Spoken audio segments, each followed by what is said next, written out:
At my birthday party, my grandma asked, "Why did you sell the Volkswagen I gave you as a gift?" I replied, "A car." "What are you talking about?" Just then, the police walked in and my sister turned pale. My grandma shouted, "Any last words? You're lowering the dignity of this house just by standing there. Can you go back to your room?" Olivia, my younger sister, said that to me. In the living room, preparations for a home party hosted by our parents were underway. But I was there not as a guest, but as an unpaid maid. As I worked with sweat on my forehead, my mother, Haley, looked down at me with cold eyes. "Olivia is right, Madison. Once you finish cleaning, leave through the back door. Today's guests are all important people." I gripped the duster in my hand tightly, but I didn't show any emotion on my face. Their words were no longer knives that wounded me, but fuel that ignited my determination to become independent. "I understand. Once I finish my work, I'll go to the library, so you don't have to prepare any meal for me." I answered calmly and continued working without putting any feeling into my voice. I heard my father Noah laugh through his nose, without even looking up from his newspaper, saying, "I never planned to prepare anything for you in the first place." Since I was old enough to understand the world, there had always been a clear hierarchy in this house. At the top sat my sister Olivia. She was called the son of the family, forgiven for anything and given whatever she wanted. I was the shadow, a being meant to be exploited. However, I was not the obedient sheep they believed me to be. I was quietly making my own preparations behind their backs. After school, I washed dishes at a cafe. And on weekends, I worked as a cashier at a supermarket, juggling part-time jobs to save money. My grades were always at the top, and I attended university on a scholarship. If I endured just 2 more years, I would leave this house and never look back. "Hey, are you listening? My wine glass has fingerprints on it." I silently picked up the glass and wiped it again with a cloth. "I'm sorry, Olivia. Is this satisfactory?" When I handed it to her, she snorted and smiled triumphantly. "You should have done that from the start. You really are best suited to being a servant." My mother and father giggled along with her. Watching that scene, I pied them in my heart. They didn't know. I know that the only reason they could maintain their luxurious lifestyle was because of the money sent by my grandmother, Evelyn, who lived overseas. And they didn't know that the only person my grandmother truly cared about was me, the one who wrote her letters every month. There was even a period when my parents were too lazy to write letters to my grandmother and made me ghostwrite them. That was why I had quietly strengthened my own connection with her. My grandmother didn't know everything about my situation, but she understood that I was diligent and sincere. Well, then I'm heading out. After finishing the cleaning, I opened the back door. The lively music and laughter from the party echoed behind me, but I didn't look back even once.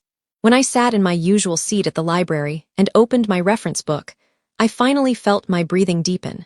However, in a fleeting moment, the screen of my phone lit up with a notification from Facebook. "Olivia has updated her relationship status. It's complicated." I swiped it away with a cold gaze. To my sister Olivia, romance was a game, a sport where taking someone else's partner was the goal. It happened 3 years ago when I was a senior in high school. At the time, I had a boyfriend named Lucas. He was a serious student in the same science club. Not flashy, but the only person who sincerely listened to my dreams for the future. I had kept the relationship a secret from my family. But one day while I was out shopping, my mother happened to spot us, and that was the end of everything. "So, you have a boyfriend. What kind of guy is he? Bring him over next time." I refused firmly, but my parents insisted that I introduce him as a matter of courtesy. So I ended up inviting Lucas to our house that weekend. On the day, I told Lucas to come dressed as he normally would, but Olivia had other plans. She greeted us at the entrance wearing a short dress with a plunging neckline and heavy perfume. "Nice to meet you, Lucas. I've heard about you from Madison. I'm Olivia, so let's get along." Without even finishing her greeting properly, Olivia looked up at him with flirtatious eyes. During the conversation in the living room, Olivia skillfully monopolized the discussion and treated me as if I were invisible. My sister is always in worn-out sweats at home. She only talks about science. Isn't that boring? While Olivia joked about me and insulted me playfully, she was intertwining her foot with Lucas's under the table. However, the decisive moment came when I returned from the bathroom. In the shadow of the hallway, Olivia was clinging to Luca's. When I cleared my throat, the two separated, but Olivia showed no sign of guilt and wiped her lipstick with her finger as she looked at me and laughed. Sorry. It seems Lucas gets along better with me. Lucas didn't apologize to me at all and left as if running away. Then the next day, he broke up with me by email. Well, Lucas is a boy after all. It's natural he'd be drawn to a glamorous girl like Olivia, my mother said, and my father nodded. Madison, you're not making enough effort to be attractive. Men won't follow you if all you do is study. Let Olivia has him this time. I didn't shed a single tear. Then I only heard something inside me freeze completely. Since that day, I began hiding my private life. My silence and obedient attitude were a camouflage to deceive them. Tomorrow is my 22nd birthday. It was the day the package from my grandmother, Evelyn, was supposed to arrive, and I held on to that as emotional support. On the morning of my 22nd birthday, I woke up slightly earlier than usual. It would be a lie to say I wasn't expecting anything. Every year, my grandmother, Evelyn, who lived overseas, sent a birthday card, a check, and a small heartfelt gift. She had been a businesswoman and was extremely meticulous. Promises and time must be honored. Madison was her favorite saying, and she would never forget my birthday. However, when I went down to the living room, there was a strange atmosphere drifting in the air. My parents and Olivia, who usually slept until noon, were already up. Moreover, they looked strangely restless. Oh, you're up. Happy birthday, Madison. My mother said that, but her eyes were not looking at me. On the table sat a small sponge cake, still inside the clear plastic container from the supermarket, with the mark of a half-price sticker faintly visible. Thank you. Did anything arrive from Grandma? When I asked, my father cleared his throat and spread his newspaper wide to hide his face. My mother exaggeratedly shrugged her shoulders. Well, nothing arrived. She's getting old, you know. Maybe she finally started losing her memory. Yeah, Grandma kept repeating the same story on the phone last time. Maybe she just forgot your birthday. Olivia chimed in with a smirk, fiddling with her phone. But last month when I talked to my grandmother, she gave sharp analysis about the current economic situation and praised my university grades with specific comments. Does someone like that lose their cognitive ability so drastically in a single month? But Grandma has never been late even once. It might be a postal error, so I'm going to check. When I tried to take out my phone, my mother stopped me with a sharp voice. Stop it. Do you want to embarrass her? If you point out that she forgot, she'll be hurt. And if she sent something and it didn't arrive, it'll come back eventually. My father added in an intimidating voice from behind his newspaper. Their reactions were far too extreme and desperate. If I forced a call then, they would stop me even by force, and there was a real risk they would confiscate my phone. Fine, I won't contact Grandma. When I said that, the three of them let out a noticeably relieved sigh. At that moment, an alarm rang in my head. They were hiding something. I took one bite of the dry, flavorless cake on the table. Is this the only present? When I asked with sarcasm, Olivia burst into laughter. Isn't it enough? You're living here for free. You should be grateful. At that moment, the doorbell rang. My father jumped to his feet as if jolted and shouted, I'll get it, before running down the hallway. From the hallway, I heard the voice of what sounded like a delivery man and my father's hushed whispering, followed by the sound of the door closing. And then my father returned. When I asked, what was that? My father averted his eyes and answered, just a wrong delivery or something. It was a package for the house next door. There was a faint ink stain on his hand, as if he had signed some kind of document. And I did not miss the unnatural bulge in his pocket, something shaped like a car key. My heart began to pound rapidly. Did my grandmother send something other than a check or a small gift like a book? But I had no proof. I took a deep breath to keep myself calm. I would never forget this sense of wrongness, the bulge in my father's pocket, and the conspiratorial glances between my mother and Olivia. Thanks for the meal.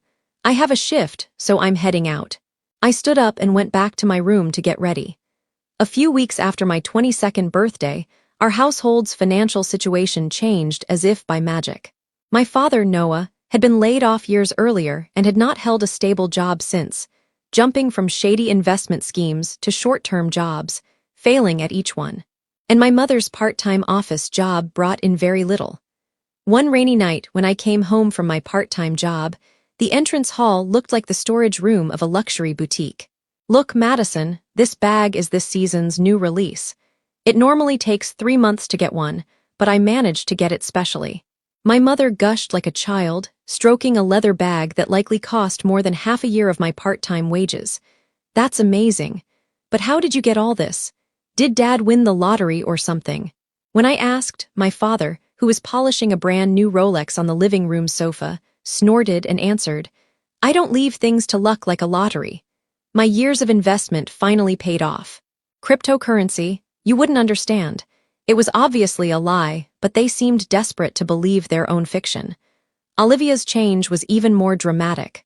She began going to a cosmetic surgery clinic, calling it an investment in herself. "How do I look? Perfect, right? With this, the modeling agencies won't be able to ignore me anymore." Olivia checked her face from various angles in front of the mirror and kept taking selfies. "Madison, shouldn't you care a little about your appearance, too? That sweater is covered in pilling. Just looking at it makes me feel pathetic." Wearing a new designer jacket, Olivia nudged my shoulder as she spoke. "I don't have money. Unlike someone else here, I have to earn everything on my own to survive." When I snapped back, my mother frowned. "What an unpleasant thing to say. We're family, so shouldn't you be happy for your father's success?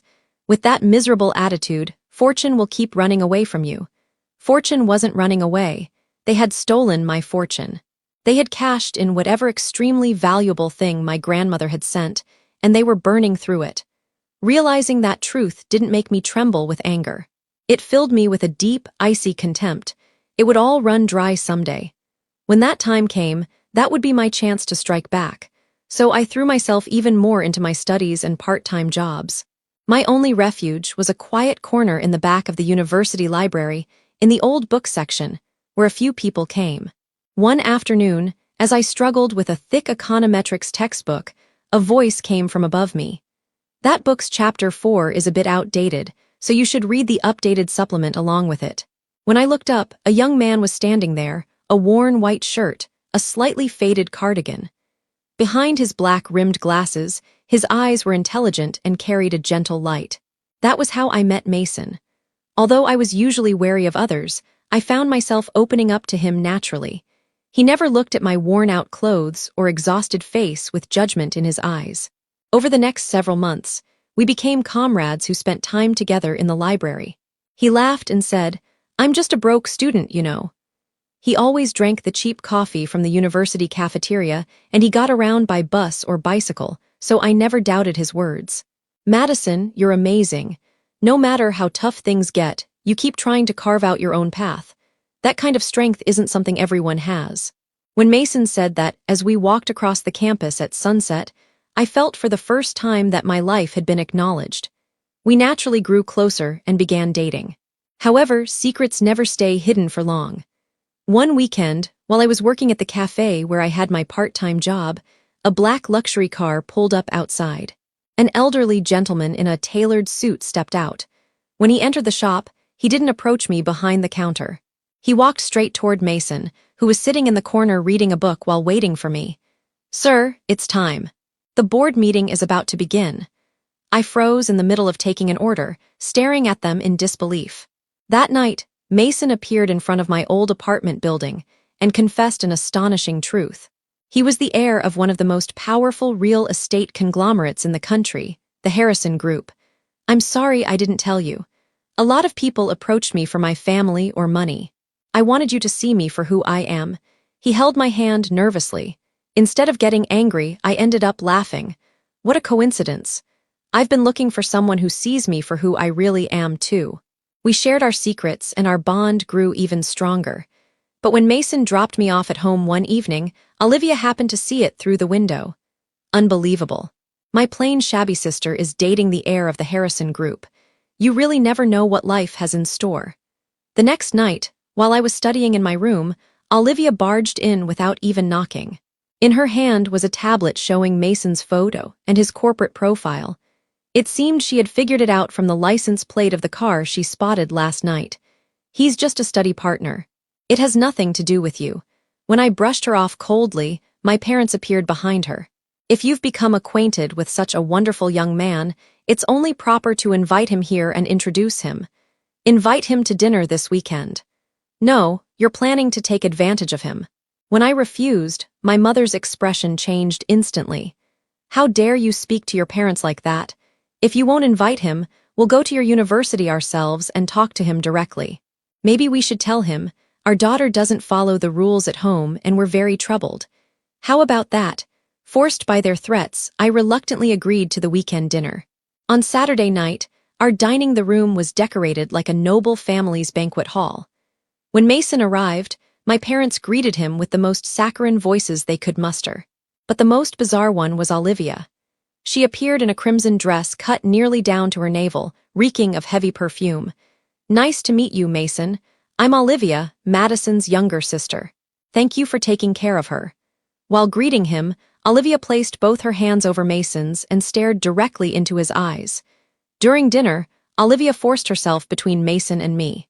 Madison is always quiet and gloomy at home. What do you two even talk about? Economics? Wow, sounds complicated. I could talk about much more fun things, you know. As she said that, Olivia slipped off her heels under the table and traced her toes along Mason's leg. I do talk about economics with Madison, but her insights are sharp and stimulating. I'm drawn to her intelligence. When Mason said that firmly, Olivia's smile stiffened, but she didn't give up. She deliberately spilled her wine and tried to wipe his thigh. It's all right. I can do it myself. Mason stopped her hand coolly and looked at me with an apologetic smile. I gave him a quick glance that meant, I'm sorry. As he left, Mason remarked, I've gotten a clear understanding of your parents and your sister's unique personalities, leaving behind that bit of irony, though my family took it as a compliment. Madison, be prepared. I think I might be falling for him. Hearing Olivia's triumphant declaration, I laughed coldly inside. The following week, a single phone call from my grandmother, Evelyn, overseas would bring a real storm upon our household. Tomorrow, I'm coming to celebrate Madison's 23rd birthday. My mother's face turned pale as she listened to the phone call. Oh no, my mother is coming. She said she's already heading to the airport. My father groaned and held his head. This is bad.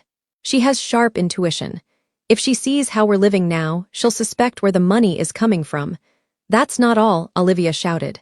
Grandma will definitely ask what happened to the present I sent last year. If she finds out we don't have the car, we're finished. Yes, that was what they feared the most. Listen, Madison, don't say anything unnecessary. When your grandmother arrives, act happy. And if she asks about last year's present, you'll say, thank you for the lovely cake. Got it. There was never a car. That's the story. My mother chimed in from the side. If you say anything extra, I'll stop being the guarantor for your university scholarship. If you don't want to end up homeless, you'll play along. They had apparently forgotten they were the ones who hid the car in the first place. I felt more pity than anger, but I wasn't foolish enough to rebel here. Fine, I'll play along. In exchange, let me invite Mason to tomorrow's dinner. I want to introduce him to Grandma. Very well. With him there, the conversation is less likely to get complicated. My mother agreed with calculated ease. I returned to my room and sent a message to Mason. You'll get to see an interesting show tomorrow. His reply came as a short sentence. Got it. I'll bring popcorn. At the upscale French restaurant, my parents and Olivia sat with overly polite, stiff expressions like borrowed cats. Olivia looked displeased, but as soon as Mason arrived, she planted herself beside him. You sit over there, she said, assigning me the seat at the far end, which actually worked perfectly for me. From there, I could see everyone's faces. The heavy doors opened and Grandma appeared. Thank you for coming. My parents rushed forward, but my grandmother held up her hand to stop them. No need for exaggerated greetings. Sit down. With that single sentence, the atmosphere tightened instantly. Grandma wished me a happy birthday, then looked at Mason and said as if testing him, I've heard you're from the Harrison family. Isn't that a bit too much for my granddaughter to handle? Mason remained unfazed and replied, I'm the one who's not worthy. I'm working hard to become someone who deserves her, which satisfied my grandmother. During the meal, my parents desperately tried to act like a close and happy family, but they were nervous the entire time under Grandma's sharp gaze. As the main course ended, Grandma dabbed her mouth with a napkin and quietly began. Now that we've eaten, why don't we talk a little about the past? My parents' back stiffened. Last year I sent a certain birthday gift for Madison, didn't I? Noah Haley. On the phone, you told me. Madison is overjoyed and uses every day. Then, in a light tone, as if changing the subject, she asked me a question.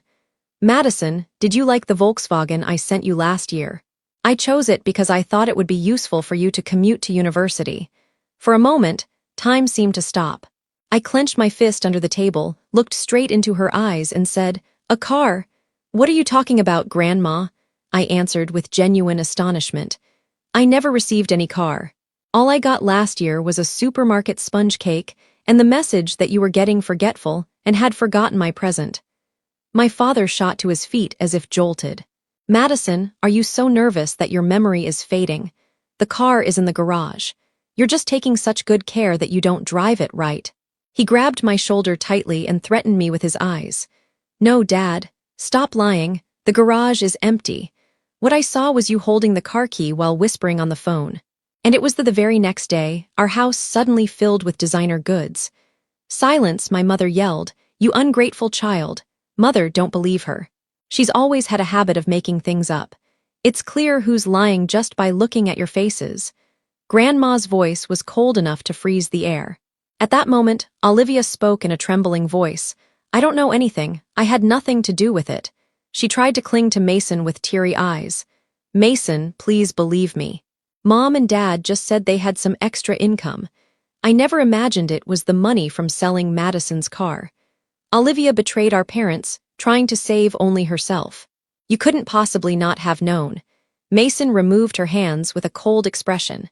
Just a moment ago, you proudly said, Dad sold the car and gave me money for the Hawaii trip. Olivia turned bright red and fell silent. Grandma let out a long sigh and motioned toward the restaurant entrance. If you want to make excuses, tell them. 3 men in suits entered through the doorway. Allow me to introduce them. This is my legal advisor, Mr. Fletcher, and his team. Attorney Fletcher opened a thick file on the table. This is the sales contract for the Volkswagen dated May 25th of last year. The seller is listed as Madison Sullivan, but handwriting analysis shows a 99.9% match with Haley Sullivan. The color drained from my mother's face. So what? I'm her mother. I just signed on her behalf. Signing without the owner's consent and selling their property constitutes a crime. The lawyer continued in an even tone. What's more problematic is that this transaction required notarization. State law mandates that the transfer of vehicle ownership must be signed in the physical presence of a notary public. He turned a sharp gaze toward my father. Noah, you had your friend, the notary Donovan, certify this document, didn't you? Donovan has already testified under our questioning, saying Noah lied and told me Madison was in front of him, so I notarized it at his request. He now faces losing his notary license. To sell the car my grandmother had gifted me, my mother forged my signature, and my father involved his notary friend to perform an illegal certification. This was not a simple family dispute. It was a clear case of organized crime. These are felony offenses. Under normal circumstances, the police would be notified immediately and arrest warrants would be issued. Olivia let out a scream. No, if Mom and Dad get arrested, what will happen to my life? Grandma spoke in an exasperated tone. Olivia, you are just as guilty. Your cosmetic procedures and that dress were all paid for with stolen money. My father placed his hands on the table and bowed his head. Please help us. Don't involve the police. If we go to prison, our family will be ruined. Grandma sneered, making no effort to hide her contempt. Noah Haley, I've been sending you more than enough money every month. It was for the entire family, including Madison. But after investigating, I learned Madison attends university on scholarships and works multiple part-time jobs. Not a single dollar of what I sent ever reached her. Grandma closed her handbag and stood up. There is only one condition for me not to report this to the police. As of this moment, I sever ties with you as family. All financial support, living expenses, and the mortgage payments will stop immediately. Naturally, you will also forfeit any right to inheritance. That's impossible. Are you trying to KLL us? It's a good opportunity for you to become independent. It's what Madison has been doing for years. Grandma gave a signal to her lawyer, who placed an invoice on the table.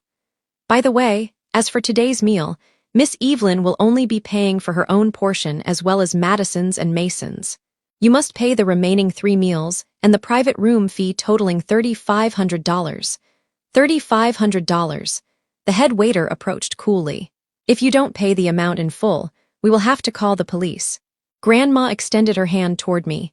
Let's go, Madison. The air here is unpleasant. I looked down at them who were frozen and collapsing in their seats. Goodbye. Don't ever involve yourselves with me again. We walked out of the restaurant. The air outside felt more refreshing than any I had ever breathed before.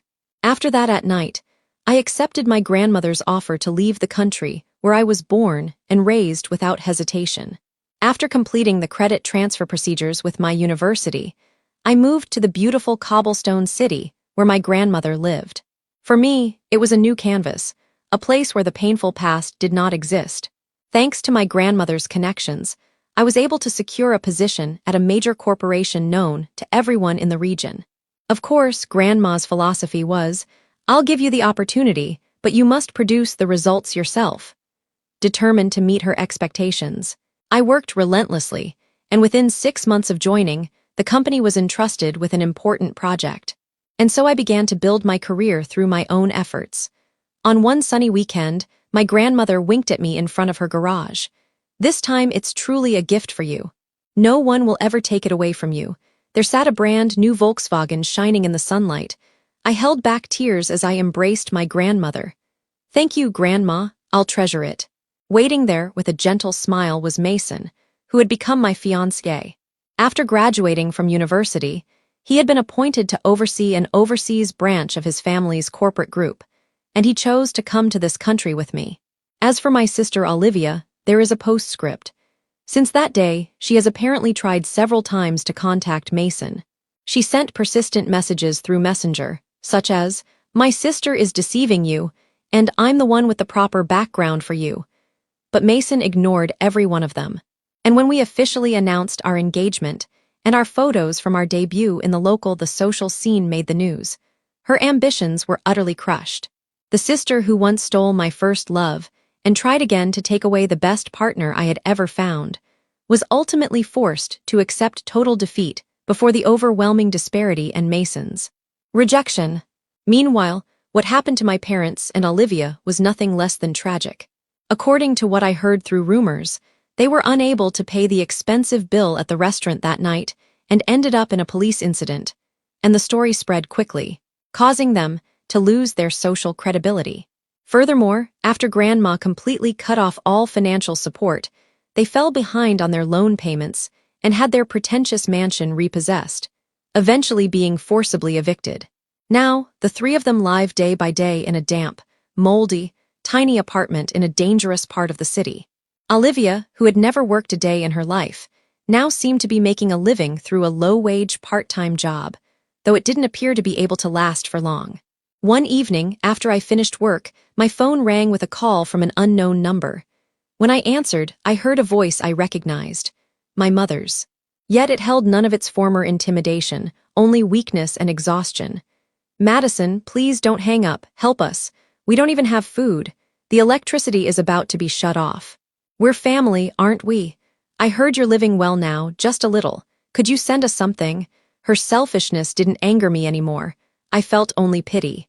"If you need help, you should sell the designer bags and watches you bought back then. Or have you already sold everything? I told you I'm not your family anymore. Don't ever call me again."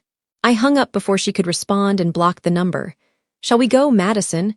Mason placed a hand on my shoulder. "Yes, let's go." I held the keys to my brand new Volkswagen tightly and started the engine. The car moved forward with a light, cheerful sound. Beyond the windshield stretched a future filled only with freedom, peace, and the brilliant life I have claimed with my own hands.